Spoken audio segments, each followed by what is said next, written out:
right, this is Mike again from Bits of Boards. And this is Eric.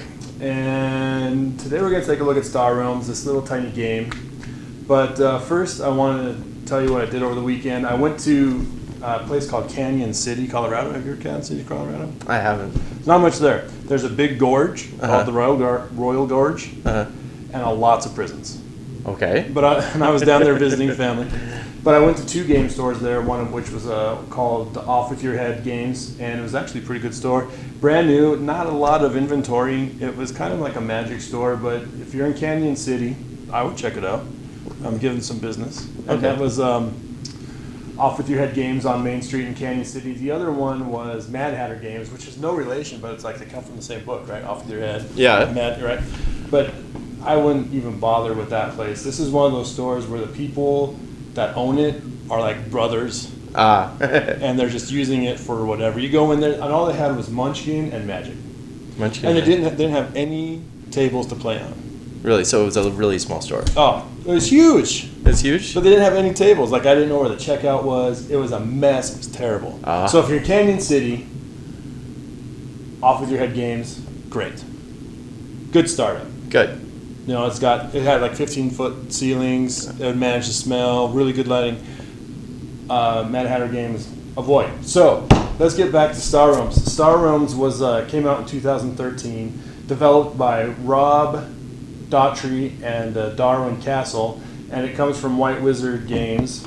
As far as I know, I don't know how many other games they have. I don't think a whole lot. The other thing that's interesting about this is it says it's a two-player game. But there's a bunch of different variants for multiplayer, and I actually haven't played these. I played this probably 15, 20 times. And I've played it with you that one time. Yeah. So, yeah. But I played it a lot, and I've never had the need to play with the multiplayer. I really like the two-player game. It says that it takes 20 minutes. That can happen, but what can also happen is that it takes an hour. Because if the way that it plays out, you'll see here in a minute why that can happen. So let's take a look at the game, and then we'll come back and give you our opinion on it. Okay, so now we're going to have a quick look at Star Realms. This is the general setup of the game. Off to your right, you have your draw deck. In the middle here, you have 6 cards. This is really considered your trade area, your trade row. This is a set of explorers. These never get traded out. So if you draw an explorer, you're just going to have a stack, and you're going to continue to draw those. And eventually it's going to replenish because you have to trash these, or scrap them as they call in this game, to get to attack. Each player is going to have a starting deck of 10 cards. It's going to consist of 8 scout cards, which will give you 1 trade resource, and then you're going to have 2 vipers, which will give you 2 combat resources. So let's take a quick look at the 4 factions that are in the game. The first faction is the Machine Cult. All 4 factions are going to give you a pretty decent amount of attack, but the Machine Cult is really going to be good at thinning your deck. There's a lot of abilities in here that allow you to scrap cards, which thins your deck, so you're going to get those cards that you want really quick. So that's the Machine Cult. The Blob faction also gives you attack, but their theme is they have a lot of draw abilities as their primary and ally abilities. You're going to be able to draw cards, so you're going to be able to get a bigger hand. You're going to get to the card that you want a lot quicker as well. The third faction is the Trade Federation, and the Trade Federation, in addition to attack, really helps you build authority. So you're going to have cards as this one that's going to give you 4 authority. So as you play this card, the primary ability, it's like a heal card. It's going to give you 4 authority right off the bat. In addition, with this card's a very expensive card. It's 8 to buy, but it's going to give you 4 authority and 5 attack and draw 2 cards. So this is a great one. The fourth faction is the Star Empire. Now the Star Empire, as far as I can tell, is really just about attacking. It's really about getting to your opponent, beating him down, and just doing a lot of damage with the Star Empire. So those are the 4 factions. So let's go back and take a look at some of those cards. There's 3 types of cards in this game. The first being the basic ship. The basic ship is going to have 3 sections to the card that really matter when you're playing the card. In the upper right, you're going to see the cost. In the upper left, you're going to see the faction. Each faction, as we have seen, already has a color scheme, but the three areas that you're concerned about is the primary ability, the ally ability, and the scrap ability. In the primary ability, every time you play a card, doesn't matter if it's a base or a ship, that's going to happen no matter what. You can't get around that. The second ability is the ally ability. Now you can see in the ally ability that there's an icon of the faction of basically the same type. So as soon as you play another Star Empire card, you're going to be able to get 2 attack. And you can do these in any order. So for example, you might have a primary ability that gives you some trade and combat. You build up your pools, you spend your pools, and then you can attack multiple targets as long as you have enough attack in that pool, and you can buy as long as you have enough trade in that pool. The third ability is a scrap ability. So for example, another way to thin your deck, and not all cards have these or bases, is a scrap ability. So you can scrap this card from the game to get this third ability. The second kind of card type you really need to know about is the base. Now the main difference between bases, outposts, and ships is that bases and outposts will stay out in front of you until the opponent kills them and destroys them. And once they do that, they go back into your discard pile. They're not scrapped, they just go back into your discard pile. Every round, every time you play ships, they go back into your discard pile. So you're going to have a hand. The ships are going to have their primary abilities. It's either going to give you trade or attack. At the end of the round, you're going to put all those back. They're going to go back in your discard pile. Whereas bases and outposts, they stay out in front of you. So outposts, in the upper right-hand corner, you're going to have the cost. In the upper left-hand corner, you're going to have the faction. And it's going to be the same kind, even though with this particular base, all you're really seeing is its primary ability because that's all it has. But there will be bases with primary, ally, and scrap abilities. Now the number in the shield in the in the lower right-hand corner is the amount of damage that has to occur to this base in one hit to destroy this base. This base will not protect you in any way. It's just always out in front of you, so every time it's your turn, you're going to get that primary ability. The third type of card is the outpost. Now the outpost is a base with taunt, and you can see it's the same as a base except in the lower right-hand corner, the shield is going to be black and it's going to say outpost. Now the trick here is if an opponent has this out in front of them, you have to kill that base before you can either attack any other base or the player directly. So outposts are critical in protecting yourself. Now that we got the cards out of the way and the factions out of the way, let's take a little bit at gameplay. So what you do is you have your starting hand, you shuffle your starting hand, and then you draw. The first player draws 3. So the first player, I'll draw 3 cards, I'll take a look at them. I have 3 trade. So if I look here, I'll see that I can get, a few different ships here, but I really want this one. It gives me 2 trade as my primary ability. So I'm going to take these cards, they're all ships, and they're going to go into my discard pile, and I'm going to flip this over to replenish the trade row. Now as the second player, I'm going to have the exact same deck of starting cards, but as the second player and moving forward, I'm going to draw 5, right? So 1, 2, 3, 4, 5. And then I'm going to take a look at that hand. This one gives me 5 buy. Now it's a pool, remember. So for example, I can take these 2, replenish the trade. I still have 3 more buy because I had a total of 5, right? So and then I can take this third right here.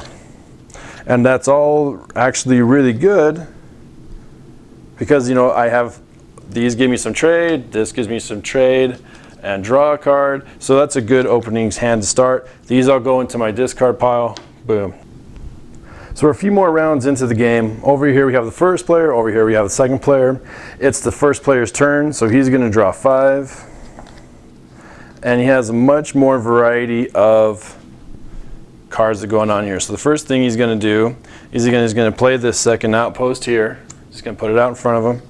He's got another outpost in hand he's going to play out in front of him. And then he has 3 cards left over with a significant amount of attack and authority. So he's got this one. The first thing he's going to do is increase his authority by 5. Whatever it is, 42 to 47 or whatever, he's going to increase his authority by 5. And then if I acquire any ship without playing its cost and put it into your deck. So this is a great card. I can take any ship from the trade row and put it straight into my deck. Okay, so he's going to do that. And then he has these, right? So this is a good one. So here's a 3 and 8, so that's 11, but each of them have ally abilities. So this one's draw a card and this one's draw a card. So he's going to draw 2 more cards. So he's going to get 4 more authority and 4 more attack. So he's going to do that authority right away. And he has 1 more attack. Now, right here on this card, it doesn't say or, but sometimes they will. So you have to declare right away what that is. And there's no more trade. There's no more trade federation, so I don't get this ally ability. Now I could scrap this more, so I have a total attack of 11, 15, 16. I could scrap this card, put it in the scrap pile for another 4. So that's what did I say, 11, 14, 15. I can do that and get 19. So that would give me 19 attack that I attack the second player with. Okay, so these are going to go now into his discard pile, except for the one that I used the scrap ability, that's going to go into the scrap pile. Now it's the second player's turn. He's going to draw 5. Let's see what he comes up with. Not a lot. So again, he'll do this automatically. He'll get that 4 authority. And he has another ship here that is the Star Empire, so he's got 4 attack. He's got 4 attack and it looks like 5 trade. So he can attack the first player, but here's the trick. He's only got 4 attack. So he can't attack the player directly. These are all outposts. So the only thing you can do is attack this one and it goes to the first player's discard pile. That's pretty much all he can do because he has some more attack, but these are all out. These are both ally abilities, so he can't play these unless I have another Star Empire card or Trade Federation card, and I don't. And then I have 5 more trade, so I'll come down here and buy this one. Now these all go into my discard pile. So that's a brief overview of what it looks like to play Star Realms. The first player to reduce his opponent to 0 authority wins the game. Now this wasn't a complete look at the rules, but this will give you a pretty good idea of how to play the game and what it's like to play a quick game of Star Realms. So that is Star Realms. It's a pretty basic game. I really like Star Realms. I like to, but I'm a big fan of deck builders. Deck builders. And you only played it once. Yeah, and I enjoyed it because it reminded me of every deck building game that I've played, but also the mechanic of, pool mechanic, the right? pool mechanic, and also the fighting mechanics. So. Yeah. And I really like how the outposts are taunts, right? Yeah. You can't attack anything else until you kill that outpost. So if someone goes heavy into heal, right? Right. You can, you'll have to. That's a tough one. You go heavy. If someone goes heavy into heal and they have a bunch of outposts out, that's going to be tough. That's going to be a tough thing to go. So you're going to have to go. The other person's going to have to go heavy and attack. And that's the great thing about this game. There's a lot of dynamic to it. There is. Well, when you and I played that, getting those outposts out really kind of smashed you. Yeah. It really did. Right. And I like there's 4 different factions. Yes. Right. So a little bit different flavor with each faction. A little bit different flavor. I mean, they all have attack. Yeah. But some of those bases are huge hits. Mm-hmm. I can't remember off the top of my head, but I think there was one that had like 5 or 6 attack. Right. Yeah. And then some that had heals. And there's one base acts as an ally for all other bases. Yeah. I think that's the blob ally. That's the blob base. Yeah, the blob base. And the other great thing, the thing I don't like about this game are those stupid point cards. They're totally worthless. They could have totally gotten rid of that and just said use pen and paper, or what I ended up using is most of the time is the calculator. Yeah. And there are some apps out there that you can get that are on the internet that just basically it's a counter, up, down, up, down. The other thing is that I think we discussed this, is that you don't have a max of authority. You start with 50, right? But you can have like 100. So you could really change the dynamic of the game. And so that's where you got to be careful about. You need to pay attention to what other people are doing, because if other people are starting to get these cards that from the Trade Federation that help you heal, and they just keep playing those over and over and over again before you know it. There needs to be balance, and if you let someone do that, it's going to be tough. It is. It It's is. tough to take. But also this is compact. You can throw it in your pocket and take it with you to like a coffee shop or something like Right. that. Also, Or traveling or camping or whatever. Yeah, you can do that. But also the the artwork. I really like the artwork. You enjoyed it, yeah. And people compared this to Ascension. Okay. I didn't get it. I don't have Ascension, the card game. I got it on the iPad, and the art is terrible. Yeah, I like the artwork on this. Oh, it's great. Yeah. It is great. It reminds me of Masters of Orion from back in the day. Okay. Like, you know what I mean? From like the early 90s Yeah, or whatever. yeah. But up to date. Yeah, it's up to date. So yeah.